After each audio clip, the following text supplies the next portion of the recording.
of the committee, Councillor Alex Hilton's the Vice Chair, with members here in this chamber and registered speakers joining remotely via Teams, and the meeting is also being streamed live on YouTube. If you've joined the call because you're a member of the public who's registered to speak, please note that you'll have a time limit of up to 3 minutes. The legal officer will operate a stopwatch and confirm when your time runs out. You should then finish, or if in the middle of making a point, wind up within a few seconds of finished speaking. Otherwise, your microphone will be muted. For ease, a pack has been prepared which contains reports, plans, presentations, slides, and any addendum for each item to ensure everyone can easily follow the agenda. This is available online. After officers have presented the report and any speakers have made representations, I will invite members to make comments.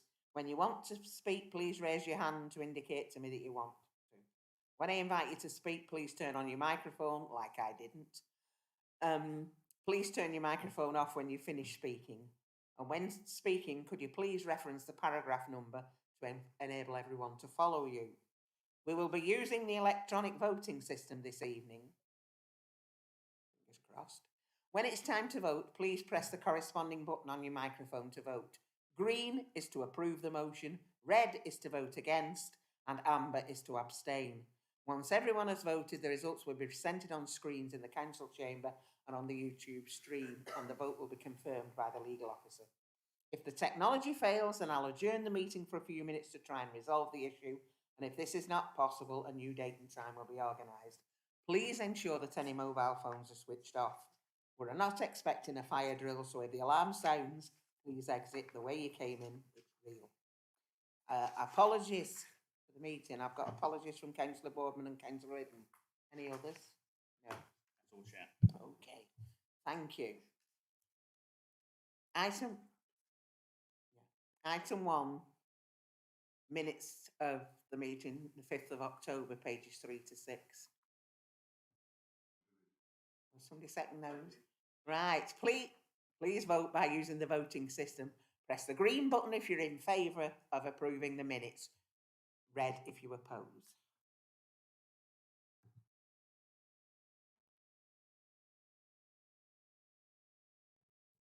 Councillor Beaver.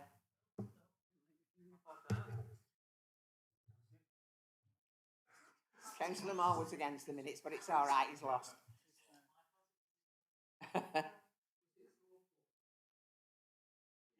Yeah. Okay. There you are. If you look on the screen, oh, you can't see it. I've got the results in front of me, but you've not. Oh, it is. There you are. See, there you are. You didn't have when I checked. Okay. So, well done. We did it. The minutes have been approved. Declarations of any interests. Members are reminded of their responsibility to declare any pecuniary interest in respect to the matters in the agenda. If you have a pecuniary interest, you must withdraw from the meeting. Normally, you should leave the room before the business starts to be discussed. You do, however, have the same rights to speak as any member of the public and may remain in the room to enable you to exercise that right, then leave immediately. Okay.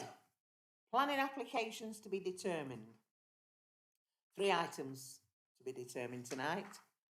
The plans to be considered will be displayed at the meeting or may be viewed in advance. For the benefit of the public here tonight, the speaking arrangements for planning applications as follows. The officers will summarise the report. Registered speakers will be invited to speak in the following order: objector, supporter, parish or town councillor, ward councillor, applicant or agent. All registered speakers will be allowed to speak for 3 minutes and ward councillors for 5 minutes. In the event that all speakers are against an application, as chair, I'll grant the applicant or representative to time extension. I would respectfully ask members of the public who have not registered to speak to remain quiet throughout the proceedings. And what we're going to do, can we take B and C and then A? Because the gentleman, is he on the call now? Oh, are we okay to go ahead? Oh, that's all right. We couldn't, he didn't have the link, so we thought we would wait till the end, but it's okay. So we can actually do them in the right order. Item 3A, at 12 Langton Close, Eccleston, pages 7 to 34, with an update on your addendum, although the recommendation remains the same. And Adele's presenting this item. And I have one registered speaker, Paul Bamber. Paul, can you speak and hear? I can, ma'am, yes. Thank you. Okay. Adele, do you want to present the report? Thank you, Chair. Good evening, everybody. Members will recall that this application has been heard at 2 previous planning committees, and it was agreed that the applicant would have the opportunity to reconsider the proposal in response to concerns that were raised by some members that the proposal may result in unacceptable levels of overshadowing and loss of light in relation to number 11 Langton Close. The amendments requested included either removal of the balcony altogether or reduction in the scale of the projection or an increase in the distance from the boundary. The applicants have considered the suggested amendments and have requested that the decision is made based on the plans that were presented previously to committee, as are shown on your presentation in your pack. The application site is located on Langton Close within the settlement of Eccleston, and the existing property is a modern detached dwelling house with a detached double garage. Langton Close is a cul-de-sac and the property is located at the head of it. Planning permission is sought for alterations to the existing detached garage, including increasing the height of the walls, raising of the ridge height, an extension to the front and conversion to habitable accommodation. A single-storey front extension is also proposed, in addition to a single-storey rear extension with balcony above and associated alterations. 3 representations have been received and the comments made are detailed in the main report. It's considered that the proposal is acceptable and it is recommended for approval. Thank you, Chair. Okay, thank you. Paul, would you like to speak now, please? Yes, will do. Thank you for giving me the opportunity to speak.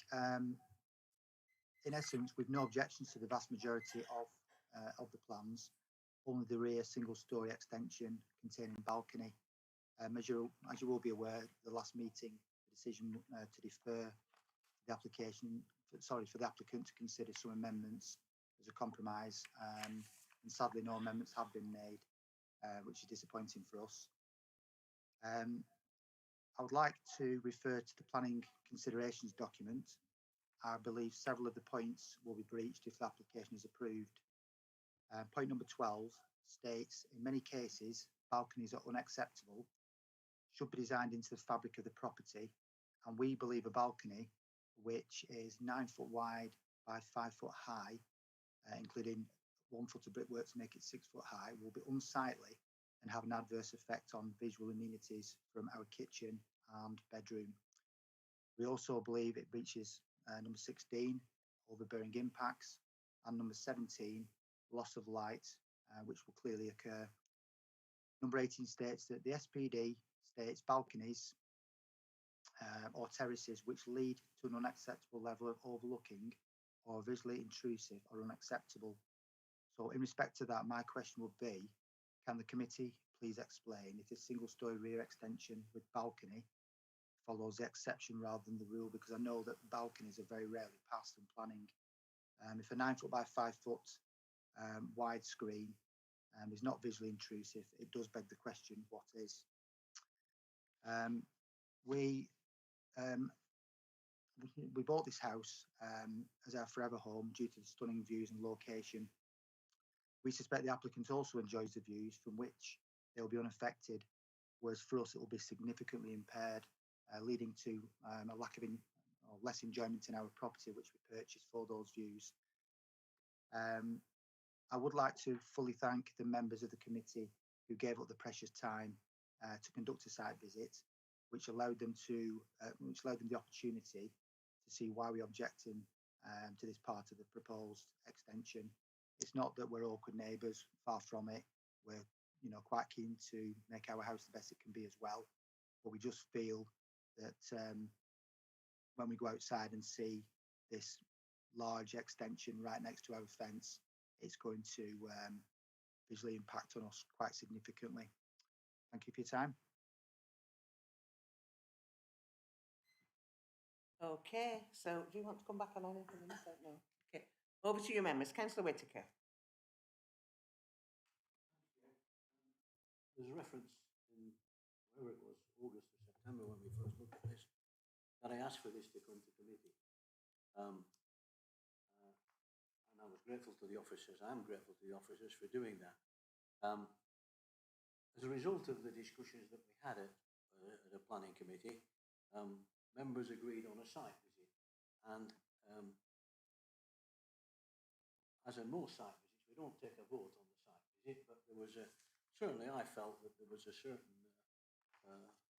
amount of concern over what was proposed, not so much as the resident has indicated about the extensions on the northern side so much, and the garage change and so on, but the impact that this extension at the rear, adjacent to number 11, and particularly the balcony above, will have on the loss of amenity for the people who live at number 11. Paragraph 33 says yes, and I suggest that it would not have an unacceptable adverse impact on the character and appearance of the existing dwelling, nor would it cause any significant harm to the amenity of neighbouring residents. And I really can't agree with that. The balcony, the extension at the ground floor will go out 4 metres. It'll be 12 foot high or whatever height it's going to be. And then there's going to be a 1.5 metre glaze screen on top of that one. I'm only 5'3", but I can look over the top of that. So there will be that element of overlooking. And when you look at the photo 5, the rear elevation, you can see how close the properties are. I think there's a 3 foot gap between the two properties and the fence going down there. And I just think to put that balcony there would really be intrusive on the people at number 11. It would be overbearing. It will be overshadowing. The first floor is a habitable room. The ground floor, and there's a drawing somewhere on this pack showing the 45-degree angle. How that's going to be affected when it's actually built is quite difficult to see. But I really do think that if you look at the rear elevation 3, paragraph 3, and the rear elevation 4, I think, is it? 1, 2, 3, just let me find it. Photo 5, the view from Langton Close. You can see the height of the existing extension on the ground floor. That's going to project another 4 metres out. Then there's going to be another glaze screen. However much you glaze it, it might obstruct the visual amenity. It certainly won't obstruct the noise, or if it's used and it's a large extension, I think Adele said what size it would be, but it's going to be a large extension, and I just think that element of this application makes it unacceptable. I disagree profoundly with the officer's recommendation, and on the basis that we have to look at what's there, I would move that it be refused on the basis of loss of amenity to neighbouring residents.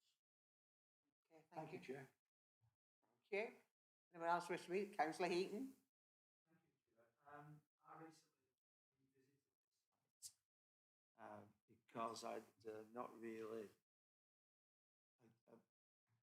really realised just how close the actual two dwellings were.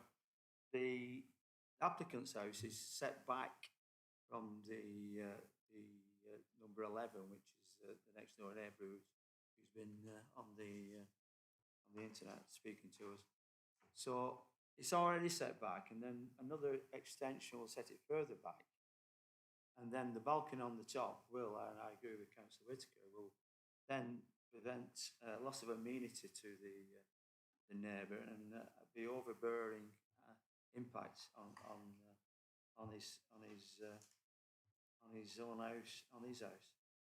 So I'm not, obviously the extension is not a problem. On the number 18, we say it's on number 18, the household design, it does say balconies and terraces are almost always problematic and in many cases unacceptable. Incorporate some sort of privacy screen will be used to great care. Could the officers explain why normally they're very problematic and this one isn't? I think the debate that we've had at the two previous committees and the comments that have been made by members reflect why they're problematic. There is a perception, often from neighbours, of overlooking. I think in this case, we're mindful that there's an existing balcony in situ in any event. And we always look at where they sit on the property, whether they're discreet, whether they're prominent in the street scene, and whether any potential harm through a loss of privacy can be mitigated by a privacy screen. So in this case, they are problematic because there's a perception that they result in an intrusion. And that's why we have to look very, very carefully at them and assess them very, very carefully. And we get balconies that are submitted without any kind of mitigation, without any privacy screens. And in this instance, we feel that given that the proposed extension complies with the council's own adopted policy in terms of the householder design guidance, which is very prescriptive in terms of the 45-degree guideline and the provision of the privacy screens, the judgment that we've come to is that that relationship is acceptable. Well, that's what I've just covered. We've said that there's no impact on amenity because it complies with guidance. Even so, as a member of the committee, I'll support Councillor Whittaker's. I'll second Councillor Whittaker's refusal. Okay. Excuse me. Any more comments from any members? Councillor Morwood. I have a great deal of sympathy. And my concern, I am slightly concerned about the balcony. The existing balcony overlooks the next door property. You can see into the garden. But when you bring it forward, as they intend to, you can now look further into the garden and you can look back into the house, whereas the existing balcony at the present, you can look sideways. So I'm happy with everything except this balcony, and I really am struggling with that part of the application. I really cannot see how this can be right. In the middle of the garden, virtually like some kind of tower overviewing everything beyond and at the side and so forth. I really am struggling to find this compatible with the amenity of the neighbourhood. I'll leave it at that at the moment, but I'm really almost at that point of supporting the refusal of this application. Thank you. Councillor Whittaker again. Thanks, Chair. Very briefly, Adele refers quite properly to the balcony. If you look at photo 5, it's only about 3 foot deep. This is going 4 meters deep. So it's significantly different from that balcony there that we're talking about. So, as I say, the proximity, everything else on the application, the garage, the other side on the northern extension is probably acceptable. But I just don't think this is acceptable at all. Thanks, Chair. Okay. Excuse me. Does anybody else wish to comment? Okay. So I've just got a proposer and a seconder for refusal. All those in favour of refusal, press your green button.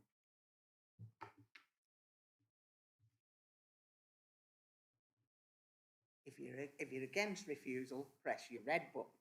And if you want to abstain, press your... It's supposed to be orange, but it looks yellow to me.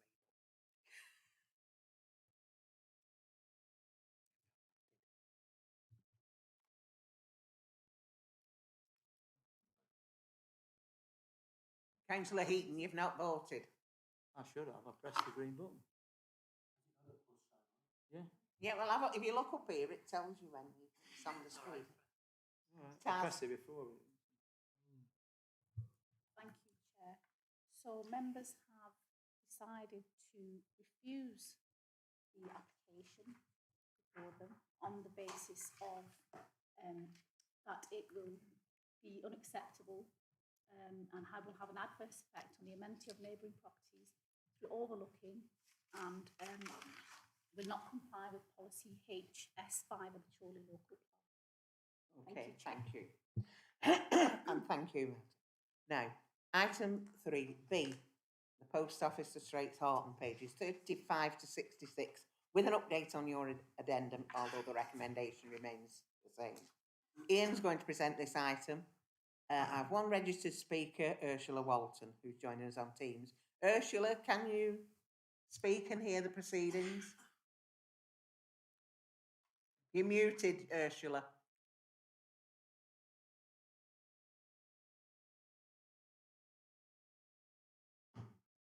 She's obviously still muted.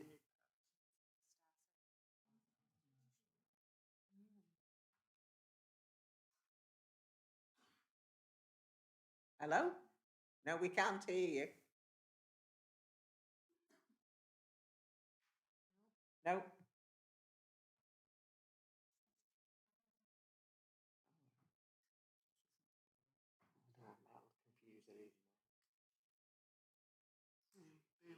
Huh? No, but I don't know.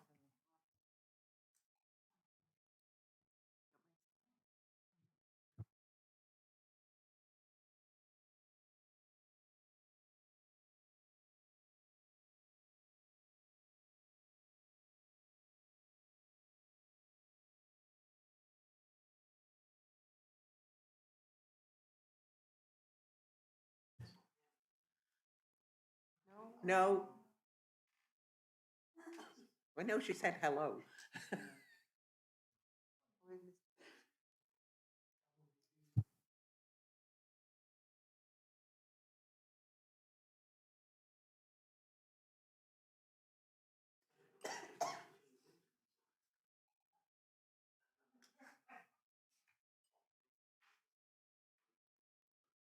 It's not our technology.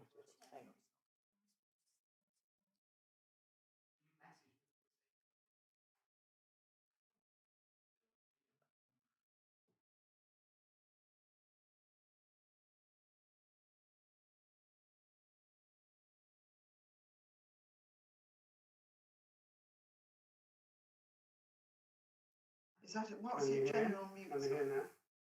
Can you hear? That's it. We've got you. Oh, brilliant! I don't know what he did. No worries. I was doing. No worries. Thank you very much.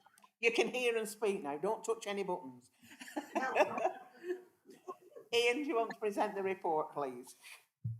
Yes, thank you, Chair.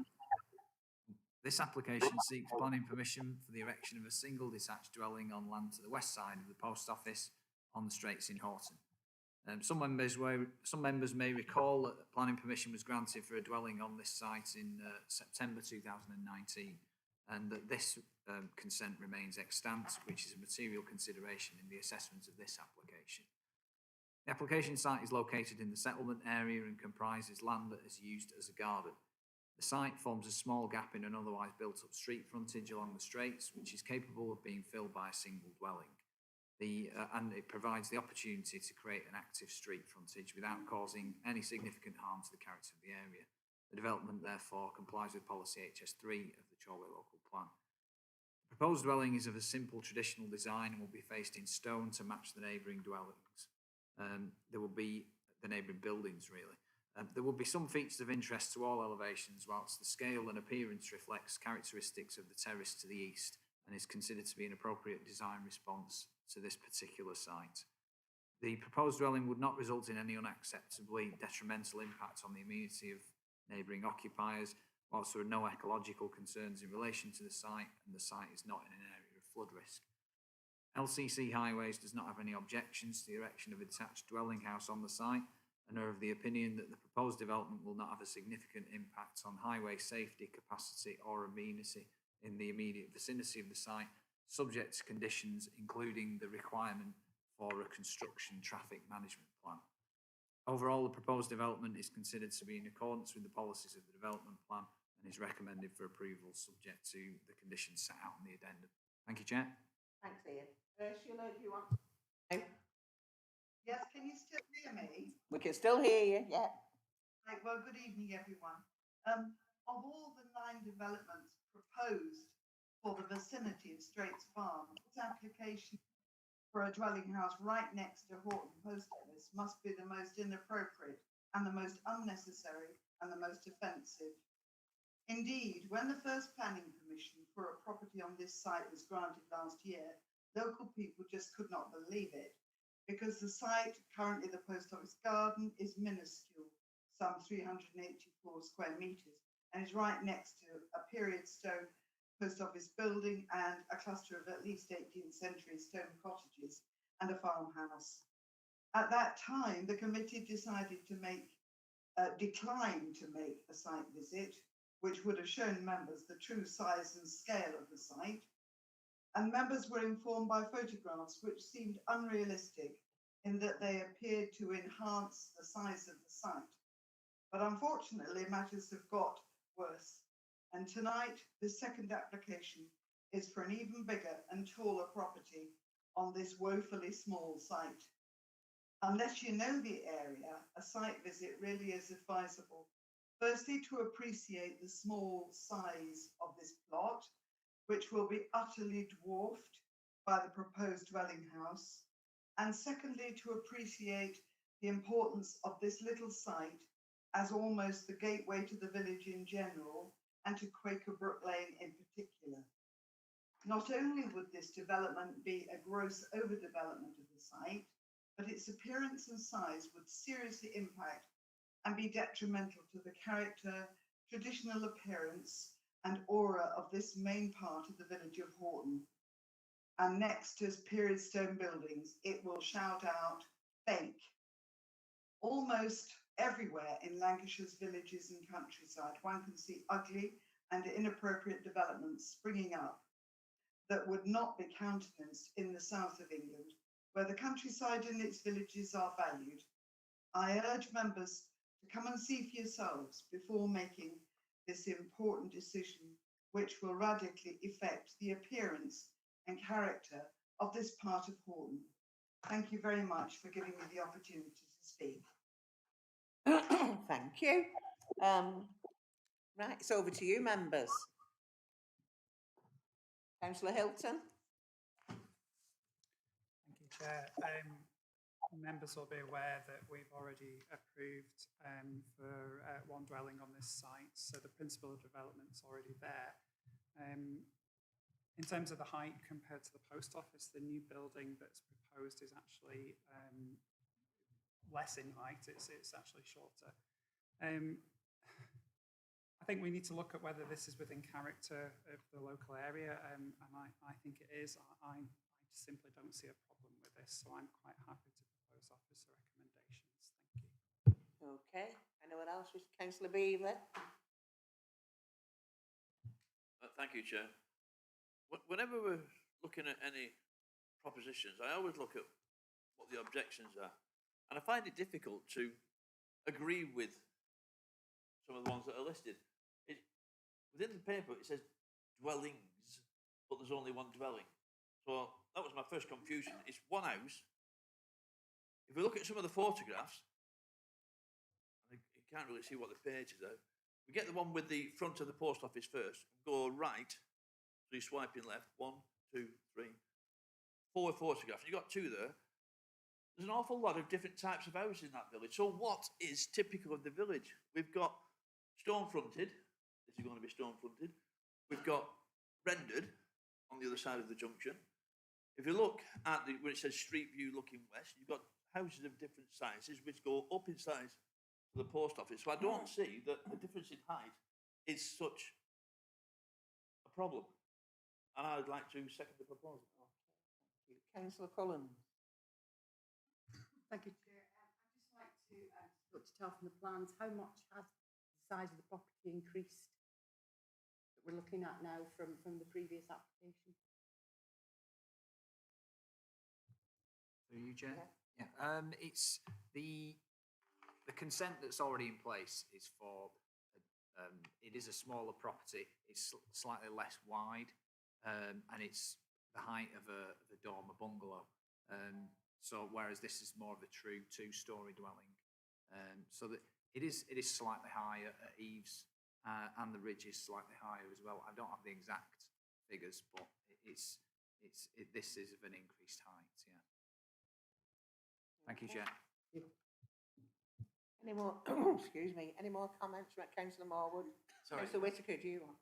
Right, beg pardon. Absolutely. He's got a point to it. Fight it out amongst yourselves, which one Yeah, of them's Mr. going Whittaker. first. Polite. Absolutely. Just on what Ian said then, I'm looking at the footprint. Is the footprint significantly bigger than it was before? I know it's maybe about the height, so which I'm looking at the site, so the site photo, the second one, I think, it's looking back towards the post office with the red porch thing. And what's the footprint of it? Is it bigger lengthways and widthways as well? Through you, Chair.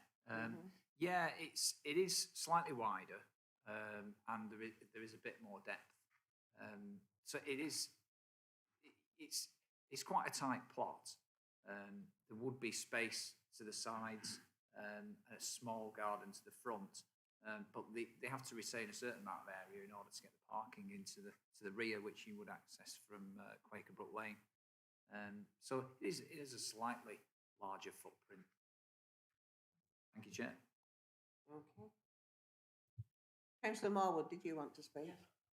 Thank you, Chair. I will just quickly. You've got the street view, street scene view gives you an idea of its relationship in terms of ridge height and so on. And when you compare that to the previous application, which I think was numbered in the report, it's fractionally higher in terms of the ridge height, but it's still below the height of the post office next door. It's made of stone, and those buildings along there are made of stone. Yes, it will be new stone, but then that's the way of it. But they could have made it in brick. Like across the road, those are probably 50s, 60s houses, some of them rendered. So they've made an attempt to try and blend in, but of course it will take time. But in a few years' time, that stone will have weathered, and in years to come, people will not say fake. Well, it's not fake. It's a sound building in stone, and it's a tight plot. I agree, but no, I don't see any significant problem with it. Thank you. Anybody else have any comments before I move to the vote? Right, okay. So I have a proposer and a seconder that we accept the officer recommendation. If you're happy to accept the officer recommendation, press your green button. If not, press your red button. If you want to abstain, press the yellow one.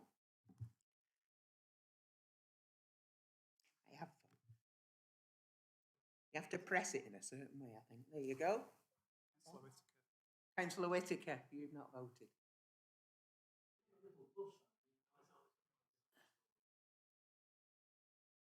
If you touch it gently, it doesn't work. You've really got to. Yeah, that's it. Hey. We have the technology. Kaz? Thank you, Chair. So members have decided to grant planning permission subject to conditions unanimously in respect of the post office for Straits, Hoghton. Thank you, Chair. Thank you very much. Thank you, Ursula. Item 3C, Astley Hall, Astley Park, Park Road, Chorley, pages 67 to 92. Adele's going to present this item. No registered speakers. Off you go, Adele. Thank you, Chair. This application seeks listed building consent for various works to Astley Hall, primarily to what is known as Wall 53, but also a pigeon deterrent system, which is proposed mainly to the front elevation. The works form additional repairs to the current scheme of repairs, which has been underway for a while, and restoration that was approved under a previous application. A summary of the works is set out in detail in your main The heritage impact assessment that supports the application identifies that some of the works would have a negative impact of change on this part of the building, and some visual change would clearly occur. However, the works are considered to be essential maintenance repairs and are part of a wider project which will enhance the appearance of the building and better sustain the future use of the building as a cultural attraction. It is considered that the proposed works are appropriately justified in the submission. Overall, the proposal is considered to represent positive works for the building and will help sustain the hall's use in the future, which is afforded significant weight in accordance with the requirements of the National Planning Policy Framework. The proposal would not harm the significance of the historic park and garden in which Astley Hall sits, and members will note that a condition is recommended regarding the implementation of a programme of archaeological works. On this basis, the application is recommended for approval. Thank you, Chair. Okay, thank you. Over to you, members. With the recommendation. Thank you. Anyone? Seconded, thirded, right, all, go on, press your buttons. Absolutely not. But it's just, that's, no, not at all. I'm well, sorry. sorry, but I do know that it would be remiss of me to not to point out that some of this is retrospective, and I think we should get our act together a little bit. If it was somebody else doing some kind of retrospective, we would be telling them what for. So I just want to mention that, so perhaps in future we can get ahead of the game. But other than that, I'm glad to see, I'm very interested in the pigeon deterrence, and I found that very interesting. And next time, could you indicate clearly you wanted to speak, because I didn't think you did. I beg your pardon. Right. That's why I I'll try do to that move in to the future. vote. Keep forgetting that I've got to put my hand up first. Okay, we'll vote again now. We'll try. Sorry, Councillor Whitaker. I'm in favour of this. I think it's appropriate to say, thanks to the Speakers' Conference, how much people in Chorley appreciated what was there in Astley Hall, and how the difference has changed. And this will, although it's retrospective, as I says, I think this would be a very appropriate thing to do. Totally support it. Okay, thank you. Thank you. Right, all those in favour, press your green button. Against, red button, abstain, yellow button. You really have to be quite firm. Tommy and Harold. Tommy. Taz. Thank you, Chair. So members have decided to approve a listed building consent subject to conditions as described in the report in respect of Astley Hall. Okay, thank you. Item 4 is a TPO at Clayton Woods, pages 93 to 114. Adele, it's you. Thank you, Chair. This report seeks your approval to confirm a tree preservation order that was served in June earlier this year on the trees we refer to it as Radburn Close in the order, but it's essentially near to the Pines. I think you'll all be familiar with that site.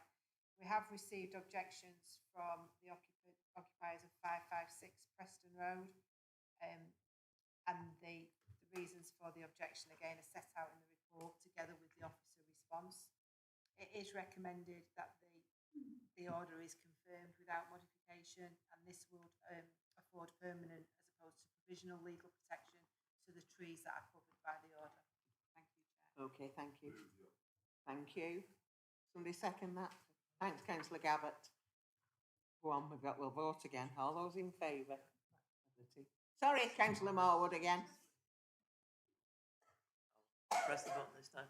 Again, I've no problem with it. I'm just making a note really. I noted that a couple of the trees were ash, and I know that they're not affected at the present time, but of course there is 95% of ash trees in Lancashire are subject to ash dieback. So, and I'm aware of have an ash dieback policy, but I'm just making a point that I'm sure the tree officer will keep a close eye on those ash trees. Thank you. Okay, try again. Green for, red again.